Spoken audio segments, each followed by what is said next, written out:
السلام عليكم ورحمة الله وبركاته. بسم الله الرحمن الرحيم. الحمد لله رب العالمين والصلاة والسلام على الرسول الأمين وعلى آله وأصحابه أجمعين وبعد. ആദരണീയരായ സഹോദരങ്ങളെ, ഓഗസ്റ്റ് മാസം 21 തീയതി ഇമാം മാലിക് ഇബ്നു അനസ് റഹിമഹുല്ല എന്ന വിശ്രുത പണ്ഡിതനെ കുറിച്ചാണ് ഈ ജുമുഅ ഖുതുബ പ്രതിപാദിക്കുന്നത്. അള്ളാഹുവിനെ ഭയപ്പെട്ടുകൊണ്ടും അവന്റെ നിരീക്ഷണത്തെ ഓർത്തുകൊണ്ടും ജീവിക്കുവാൻ എന്നെയും നിങ്ങളെയും ഓർമ്മപ്പെടുത്തുകയാണ്. വത്തഖുല്ലാഹ വയുഅല്ലിമുകുമുല്ലാഹ് വല്ലാഹു ബികുല്ലി ഷൈഇൻ അലീം. നിങ്ങൾ ഭയഭക്തിയുള്ളവരാവുക. അള്ളാഹു നിങ്ങൾക്ക് കാര്യങ്ങൾ പഠിപ്പിച്ചു തരികയാണ്. അള്ളാഹു എല്ലാ കാര്യങ്ങളും നന്നായി അറിയുന്നവനാണ്. സത്യവിശ്വാസികളെ, റബീഉൽ അവ്വൽ മാസത്തിൽ നമ്മിലേക്ക് പുണ്യപ്രവാചകർ മുഹമ്മദുനിൽ മുസ്തഫ സല്ലല്ലാഹു അലൈഹി വസല്ലമ തങ്ങളുടെ ജന്മദിന സ്മരണകൾ ഇളം തെന്നലായി തഴുകിയെത്തുന്നുണ്ട്. അങ്ങനെ നമ്മുടെ ഹൃദയങ്ങളിൽ പ്രവാചകരോടുള്ള അനുരാഗം വളരുന്നു. നമ്മുടെ മനസ്സിൽ പ്രവാചകരുടെ ജീവചരിത്രം ഈ സന്ദർഭങ്ങളിൽ സജീവമാവുന്നു. പ്രവാചകരുടെ ജീവിത ചരിത്രം അനുധാവനം ചെയ്യാൻ നാം അങ്ങേയറ്റം ആഗ്രഹിക്കുന്നു. അള്ളാഹുവിന്റെ കൽപ്പനയാണ് നമുക്കതിന് പ്രചോദനമാവുന്നത്. ലിതുഅ്മിനൂ ബില്ലാഹി വറസൂലിഹി വതുഅസ്സിറൂഹു വതുവഖിറൂഹു വതുസബ്ബിഹൂഹു ബുക്റതൻ വഅസ്വീല. നിങ്ങൾ അള്ളാഹുവിലും അവന്റെ ദൂതരിലും വിശ്വസിക്കുവാനും ആ പ്രവാചകരെ പിന്തുണക്കുവാനും പ്രവാചകരോട് ആദരവ് പ്രകടിപ്പിക്കുവാനും രാവിലെയും വൈകുന്നേരവും അള്ളാഹുവിന്റെ മഹത്വം പ്രകീർത്തിക്കുവാനുമാണത്. നാം നമ്മുടെ പ്രവാചകർ സല്ലല്ലാഹു അലൈഹി വസല്ലമ തങ്ങളെ സത്യസന്ധമായി സ്നേഹിക്കുന്നതിന്റെയും ആ ചര്യകളെ വേണ്ട വിധം പരിഗണിക്കുന്നതിന്റെയും ഭാഗമാണ് വിശുദ്ധ പ്രവാചകർ സല്ലല്ലാഹു അലൈഹി വസല്ലമ തങ്ങളുടെ ഹദീസുകൾക്ക് സേവനം ചെയ്തുകൊണ്ട് ജീവിതകാലം മുഴുവൻ മാറ്റിവെച്ച മഹാപണ്ഡിതന്മാരുടെ ജീവിത ചരിത്രം നാം മനസ്സിലാക്കുകയും ഉൾക്കൊള്ളുകയും ചെയ്യുക എന്നത്. അത്തരം പണ്ഡിതന്മാരിൽ ഏറെ ശ്രദ്ധേയനാണ് ഇമാം മാലിക് ഇബ്നു അനസ് റഹിമഹുല്ലാഹ്. അദ്ദേഹം മദീനയുടെ മഹാനായ പണ്ഡിതനായിരുന്നു. ലോകം മുഴുവൻ അദ്ദേഹം അറിവിനാൽ നിറക്കുകയും അദ്ദേഹത്തിന്റെ ചിന്താധാര മദ്ഹബ് ലോകത്ത് കിഴക്കും പടിഞ്ഞാറും പ്രചാരം നേടുകയും ചെയ്തു. എത്രത്തോളം എന്നാൽ ഇമാം മാലിക് റളിയല്ലാഹു അൻഹുവിനെ കുറിച്ച് പണ്ഡിതന്മാരു പറഞ്ഞത് ഇദാ ദുഖിറൽ ഉലമാ ഫമാലികുൻ നജ്ം എന്നാണ്. ലോകത്തെ പണ്ഡിതന്മാരെ കുറിച്ചു പരാമർശിക്കപ്പെട്ടാൽ ആ കൂട്ടത്തിലെ താരകമായി, സുവർണ നക്ഷത്രമായി മാലിക് റളിയല്ലാഹു അൻഹു ഉണ്ടാകും. വിശുദ്ധ മദീനയിലാണ് മാലിക് റളിയല്ലാഹു അൻഹു ജന്മം കൊണ്ടത്. അറിവിന്റെ ഉറവിടവും പുണ്യനബി സല്ലല്ലാഹു അലൈഹി വസല്ലമ തങ്ങളുടെ ജീവിതം തങ്ങളുടെ ദാഹശമനത്തിന്റെ ഉറവിടമായി കാണുകയും ചെയ്ത ഒരു മഹത്തായ കുടുംബത്തിലാണ് ഇമാം മാലിക് റഹിമഹുല്ല വളർന്നു വലുതായത്. അദ്ദേഹത്തിന്റെ വല്യുപ്പ താബിഉകളിലെ പണ്ഡിതനായിരുന്നു. അദ്ദേഹത്തിന്റെ ഉപ്പയും പിതൃ സഹോദരന്മാരും ഹദീസ് പണ്ഡിതന്മാരായിരുന്നു. എന്നാൽ അദ്ദേഹത്തിന്റെ മാതാവ് അറിവിനെ അങ്ങേയറ്റം വിലമതിക്കുകയും അറിവുള്ളവരെ പരിഗണിക്കുകയും ചെയ്യുന്ന മഹത്തായ വനിതയായിരുന്നു. കുഞ്ഞായിരിക്കെ ഇമാമുന മാലിക് റളിയല്ലാഹു അൻഹു തന്റെ മാതാവിന്റെ സന്നിധിയിൽ വന്ന് അറിവന്വേഷിച്ചു പുറത്തു പോവാൻ സമ്മതം ചോദിച്ചു. ഉമ്മ പറഞ്ഞു, തആൽ ഫൽബസ് സിയാബൽ ഇൽം. അറിവ് പഠിക്കാൻ അറിവിനനുയോജ്യമായ വസ്ത്രം ധരിക്കണം. അങ്ങനെ ആ മാതാവ് തന്റെ മകന് ഏറ്റവും നല്ല വസ്ത്രം ധരിപ്പിച്ചു.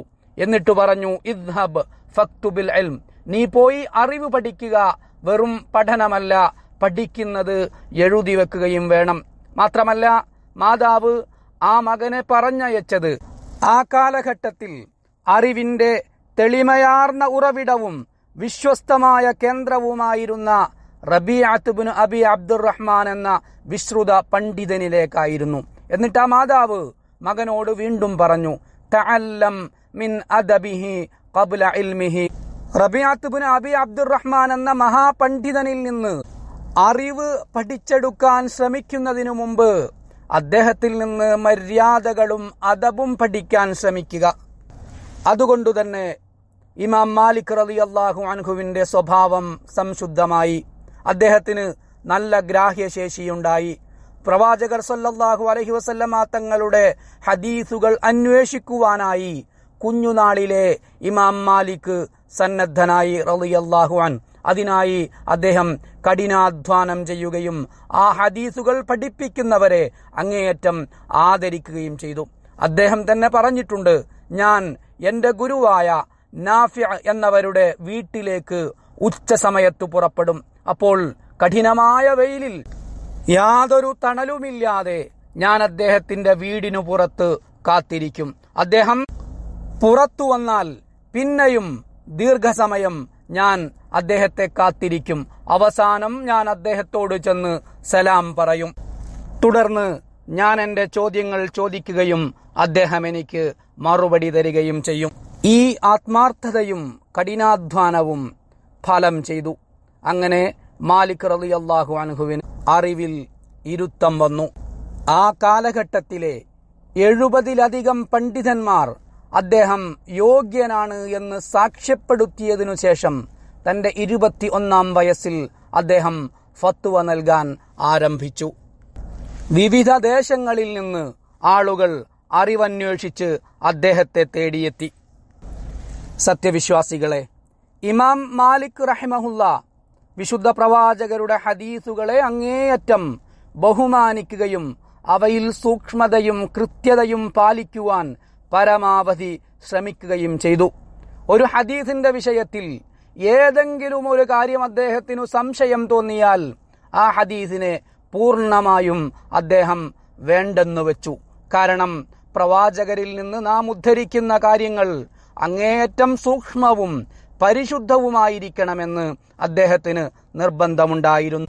ഹദീസ് പഠിതാക്കളായ വിദ്യാർത്ഥികൾ തന്റെ മുന്നിൽ വന്നാൽ അദ്ദേഹം കുളിച്ച് സുഗന്ധം പൂശി ഏറ്റവും നല്ല വസ്ത്രം ധരിച്ച് അവർക്കു മുന്നിലേക്ക് ഭയഭക്തിയോടെ വന്നിരിക്കും.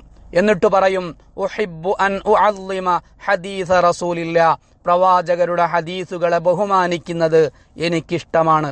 മാത്രമല്ല അദ്ദേഹം ഇങ്ങനെയും പറയാറുണ്ടായിരുന്നു, അള്ളാഹു അനുഗ്രഹങ്ങൾ നൽകിയ ഒരാളിൽ ആ അനുഗ്രഹത്തിന്റെ അടയാളങ്ങൾ കാണപ്പെടാതിരിക്കുന്നത് ഞാൻ ഒരിക്കലും ഇഷ്ടപ്പെടുന്നില്ല, വിശിഷ്യ അറിവിന്റെ ആളുകളിൽ, പണ്ഡിതന്മാരിൽ.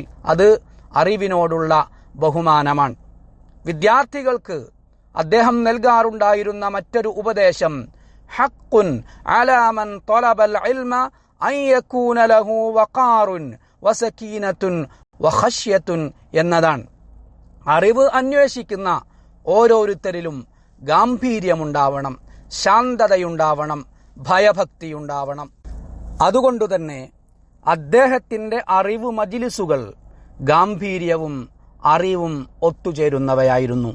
വാഗ്വാദങ്ങൾ അവിടെ സംഭവിക്കാറുണ്ടായിരുന്നില്ല. അദ്ദേഹമാണ് പറഞ്ഞത്, അറിവിന്റെ കാര്യത്തിൽ അനാവശ്യ വാഗ്വാദങ്ങൾ നടത്തുന്നത് ഒരാളുടെ ഉള്ളിൽ നിന്ന് അറിവിന്റെ വെളിച്ചത്തെ കെടുത്തിക്കളയുന്നതും പരസ്പരം പകയും വിദ്വേഷവും ഉണ്ടാക്കി തീർക്കുന്നതുമാണ്.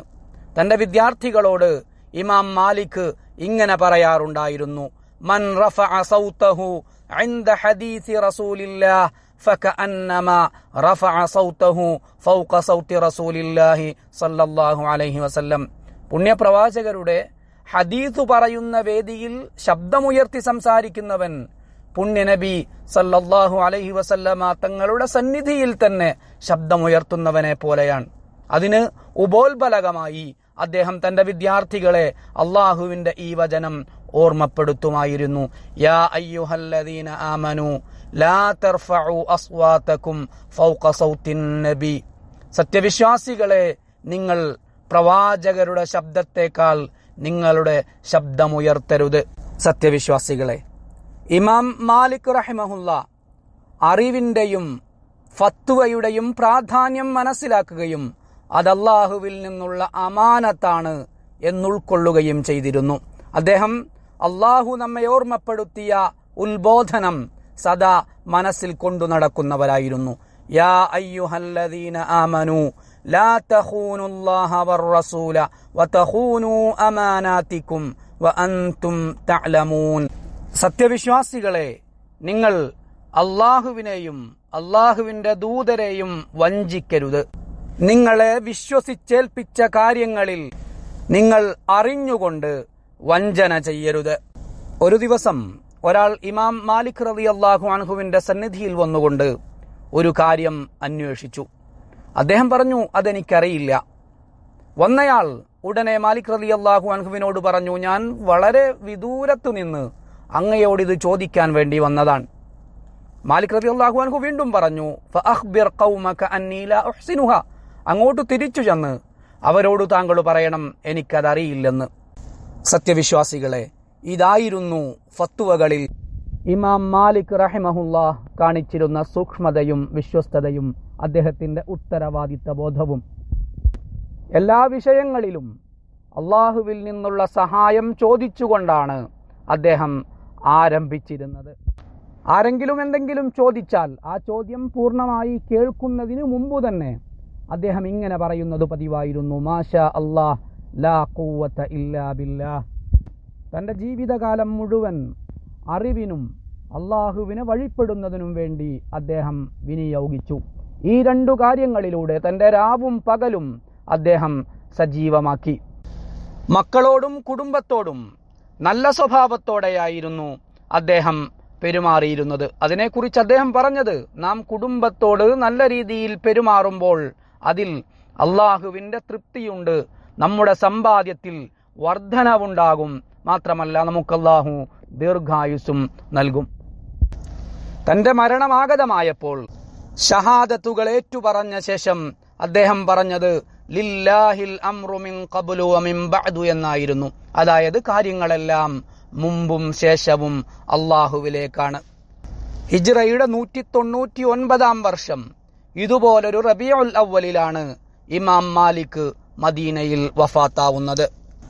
പുണ്യപ്രവാചകർ സല്ലല്ലാഹു അലൈഹി വസല്ലമ തങ്ങളുടെ പ്രിയപുത്രൻ ഇബ്രാഹീമിന്റെ ഖബറിനോട് ചേർന്നാണ് ജന്നത്തുൽ ബഖീഇൽ ഇമാം മാലിക് റളിയല്ലാഹു അൻഹുവിന്റെ ഖബറിടം. ഇമാം മാലിക് റളിയല്ലാഹു അൻഹുവിൻ നമ്മുടെ മദ്ഹബുകളുടെ ഇമാമുമാരായ മറ്റുള്ളവർക്കും അല്ലാഹു കാരുണ്യം ചൊരിയട്ടെ. കാരണം മാലിക് റളിയല്ലാഹു അൻഹു തന്റെ നാട്ടിൽ തന്നെ പഠനം നടത്തുകയും വിശ്വസ്തരായ പണ്ഡിതന്മാരിൽ നിന്ന് അറിവ് സ്വീകരിക്കുകയും അത് സമൂഹത്തിന് ഉപകാരപ്രദമാക്കുകയും ചെയ്തു. അദ്ദേഹം കഠിനാധ്വാനം കൊണ്ട് അദ്ദേഹം അറിയപ്പെട്ടു. സൂക്ഷ്മതയോടെ മാത്രം അദ്ദേഹം അറിവ് പകർന്നുകൊടുത്തു. മിതത്വവും സഹിഷ്ണുതയുമായിരുന്നു അദ്ദേഹത്തിന്റെ അടയാളങ്ങൾ. ആത്മാർത്ഥതയും ഗാംഭീര്യവും വിനയവും ഭയഭക്തിയുമെല്ലാം അദ്ദേഹത്തിനുണ്ടായിരുന്നു. അദ്ദേഹത്തിന്റെ ഒരു ഉപദേശം ഇങ്ങനെയാണ്: വാക്കുകൾ കൊണ്ട് താങ്കളുടെ അറിവിന് വർധനവ് നൽകുന്നവരുമായി താങ്കൾ കൂടിയിരിക്കുക. കർമ്മങ്ങൾ പാരത്രിക ലോകത്തെക്കുറിച്ചു താങ്കളെ ഓർമ്മിപ്പിക്കുന്നവരുമായി താങ്കൾ ചേർന്നിരിക്കുക. അതുകൊണ്ട് ഇത്തരം പണ്ഡിതന്മാരുടെ ജീവചരിത്രം നാം വായിക്കുക, അവരുടെ അറിവ് മനസ്സിലാക്കുക, ജീവിതചര്യ പിന്തുടരുക, അറിവ് നേടിയെടുക്കുവാനായി കഠിനാധ്വാനശാലികളാവുക. അള്ളാഹു നമ്മെ അനുഗ്രഹിക്കട്ടെ.